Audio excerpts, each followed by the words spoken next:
புரட்சி தமிழர் ஐயா எடப்பாடியார் அவர்களுடைய வழிகாட்டுவதோடு ஒரு சாமானிய எளிய தொண்டனாக அம்மாவின் திருநாமத்திலே, புரட்சி தலைவர் திருநாமத்திலே, அம்மா அவர்களுக்கு நான் கட்டியிருக்கிற அந்த திருக்கோயிலிலே என் உயிர் உள்ளவரை, என் உடம்பிலே ஒரு சொட்டு உதிரம் இருக்கின்றவரை அம்மாவின் திருநாமத்தை புகழை எட்டுதிக்கும் எடுத்துச் செல்வதற்கு உழைப்பேனை தவிர உங்களை போன்று அதிகாரத்திற்காக, உங்களை போன்று பதவிக்காக, இது போன்ற ஒரு சூழ்நிலையை எந்த காலத்திலும் இந்த சாமானிய தொண்டன் சிந்தித்து கூட பார்த்தது கிடையாது.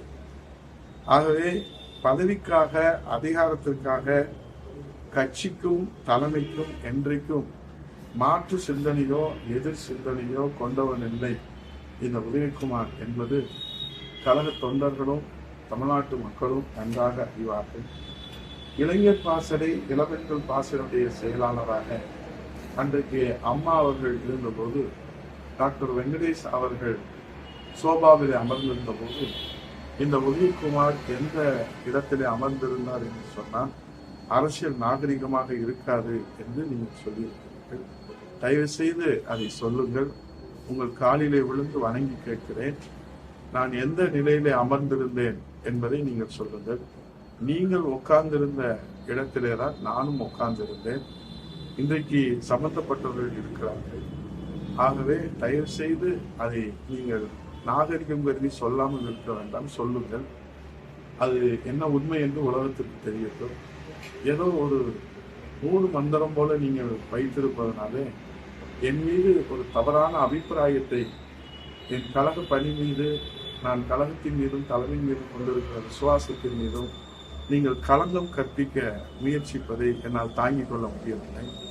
நான் இதை வேதனையின் உச்சியிலே இருந்து, நீங்கள் விரக்தியின் விளிம்பிலே இருந்து கேட்ட கேள்விக்கு நான் வேதனையின் உச்சியிலே இருந்து உங்களுக்கு தாழ்மையோடு உங்கள் கவனத்திற்கு நான் எடுத்து வைக்கின்றேன்.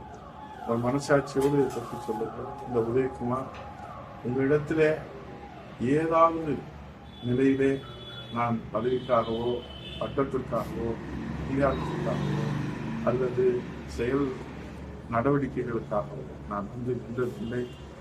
அம்மா அவர்கள் எனக்கு அங்கீகாரம் வழங்கினார்கள். அம்மாவின் மறு வடிவமாக புரட்சி தமிழர் எடப்பாடியார் அவர்கள் அங்கீகாரம் வழங்கி இன்றைக்கு நான் ஆற்றி வருகிற கழக பணிக்கு ஆக்கமும் ஊக்கமும் வழங்கி எனக்கு ஆசீர்வதித்து என் பணியை அவர்கள் ஊக்கப்படுத்தி, உற்சாகப்படுத்தி, அங்கீகரித்து இந்த ஏழை சாமானிய எளிய தொண்டனுக்கும் நீங்கள் அமர்ந்திருந்த அந்த இருக்கையை எனக்கு வழங்கினார்கள் என்ற ஒரே காரணத்திற்காக என் மீது எத்தனை எத்தனை களங்கங்கள் நீங்கள் சுமத்துவது.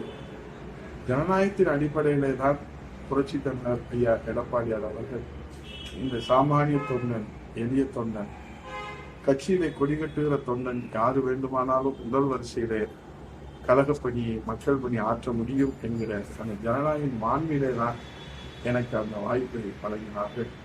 ஆனால் அந்த வாய்ப்பை பெற்றதிலிருந்து நீங்கள் என் மீது அள்ளி சுமத்துகிற பசை சொல்களுக்கும், நீங்கள் என் மீது சுமத்துகிற பழி சொற்களுக்கும் எல்லையே இல்லாமல் போய்விட்டது.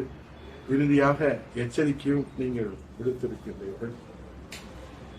இன்றைக்கு உங்களிடத்திலே ஏதோ நாங்கள் தான் ஒற்றுமைக்கு எதிரானவர்கள் என்று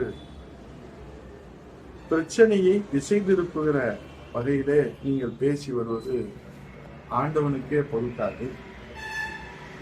இந்த கோடான கோடி அனைத்து இந்திய அண்ணா திராவிட முன்னேற்ற கழகத்துடைய அப்பாவி தொண்டர்களையும் தமிழக மக்களையும் இனியும் நீங்கள் ஏமாற்றக்கூடாது என்பதற்காகத்தான் இந்த பதிலை கூட நான் சொல்லவிட ஒரு நிர்பந்தத்திற்கு உள்ளாகி இருக்கிறேன். பிரச்சனை உங்களுக்கு அதிகாரம் வேண்டும் என்பதுதான். அதற்காக எந்த எல்லைக்கும் நீங்கள் போவீர்கள் என்பதுதான் இந்த சமீப கால நடவடிக்கை. அதிகாரமும் பதவியும் உங்களோடு இருக்கிற போது நீங்கள் அமைதி காப்பீர்கள். உங்களுக்கு அதிகாரம் இல்லை என்று சொன்னால் பிரச்சனை பூதாகரமாக பிரளயமாகிற போல நீங்கள் ஒரு தோரணையை ஏற்படுத்தும். இப்போது பிரச்சனை அனைத்து இந்திய அண்ணா திராவிட முன்னேற்ற கழகம் ஒற்றுமையாவதை யாரும் தடுக்கவில்லை. நீங்கள் அதிகாரத்துக்கு வர வேண்டும் என்பதுதான் நீங்கள் இப்போது நடத்துகிற இந்த செயலிலே உண்மை இருக்கிறது என்பது அப்பாவி தொண்டர்கள் அறிய மாட்டார். ஏனென்றால் எங்களை போன்றவர்கள் அதை நன்றாக அறிவோம். தலைமை கழகத்தில் இருக்கிற மூத்த நிர்வாகிகள் எல்லோரும் அறிவார்கள். இந்த பதிலை கூட நான் ஏன் சொல்லுகிறேன் தெரியுமா? கொஞ்ச நெஞ்சம் உங்கள் மீது நம்பிக்கை வைத்திருக்கிற அந்த அப்பாவி சாமானிய ஏழை எளிய தொண்டர்களுக்கும் மக்களுக்கும் இந்த உண்மை புரிய வேண்டும். இது என்னுடைய இதய சுத்தியமான தெய்வ சக்தி, தெய்வ சாட்சியாக நான் சொல்லுகிற அத்தனையும் உண்மை. இது உண்மை தவிர வேறொன்றும் இல்லை.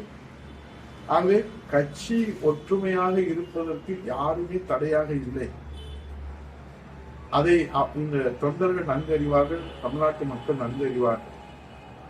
பிரச்சனை உங்களுக்கு அதிகாரம் வேண்டும் என்பதுதான் பிரச்சனையினுடைய ஆரம்பமும் சரி, மையமும் சரி, இப்போது நடைபெறுகிற இந்த விவகாரமும் சரி.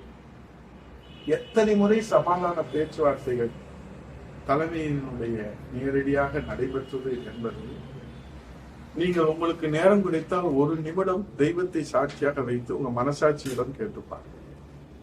அத்தனை முன்னாள் அமைச்சர்களும் தலைமை கழக நிர்வாகிகளும் புரட்சி தமிழ் எடப்பாடி அவர்களுடைய உத்தரவு கிழங்க உங்களுடைய மருமகன் நீங்கள் பெற்றெடுத்த அருமை மகள் எங்கள் மதிப்புக்கும் மரியாதைக்குரிய அவர்களுடைய இல்லங்களிலே நேரிலே வந்து இரவு முழுவதும் பேச்சுவார்த்தை நடத்துகிற போது கட்சி ஒற்றுமையாக இருக்க வேண்டும், அது வலிமையாக இருக்க வேண்டும்.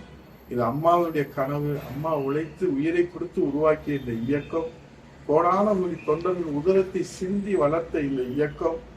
உங்கள் ஒருவருக்காக இந்த இயக்கத்தை நீங்கள் பலி கொடுத்து விடாதீர்கள்.